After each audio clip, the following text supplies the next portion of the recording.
L'hypnothérapie a cette force de la thérapie brève. On ne se voit qu'une fois. On vient pour déposer quelque chose, pour passer, pour se modifier, vivre son possible. Donc une séance unique. C'est l'approche la plus fréquente dans ma pratique. Maintenant, dans certains cas, pour des phobies, pour certaines angoisses, également pour quelquefois les troubles du comportement alimentaire, on a besoin de se voir 2, voire 3 fois, mais jamais plus.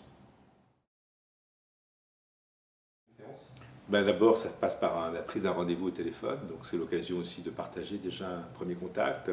C'est moi-même qui prends les rendez-vous, ce qui me permet de me mettre à comprendre la demande du patient. Puis après, donc, une fois qu'on a établi la date, ça se passe soit à l'hôpital, à la Pitié-Salpêtrière, à la consultation, soit à mon domicile. Et les consultations commencent par un entretien qui dure entre 10 et 20 minutes, afin d'apprécier la demande, afin également de se comprendre, d'être en disposition de cette rencontre. Puis à la séance proprement dit, souvent la personne est allongée ou assise sur un canapé ou sur un fauteuil.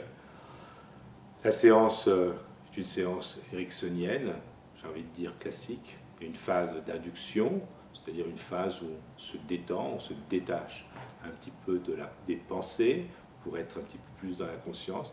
Et puis après, il y a la séance proprement dite qui est une ouverture au changement, c'est-à-dire à la mise en place de nouvelles associations par un travail, bien sûr, de suggestion. La personne quitte la séance comme elle est venue, avec peut-être en plus une sensation d'avoir progressé. Ma méthode est simple. On part d'abord du prénom et du nom, la date de naissance des enfants, les antécédents médicaux. Très vite, une question sur l'IMC. C'est le corps qui nous entraîne, c'est le corps qui prend le rendez-vous, c'est le corps qui vient, c'est le corps qui s'allonge. Pas question de prendre 1 kilo quand on veut arrêter de fumer. Donc on centre énormément notre travail sur le corps. L'indice de masse corporelle et le point de départ a aussi beaucoup de champ du possible ou de l'impossible.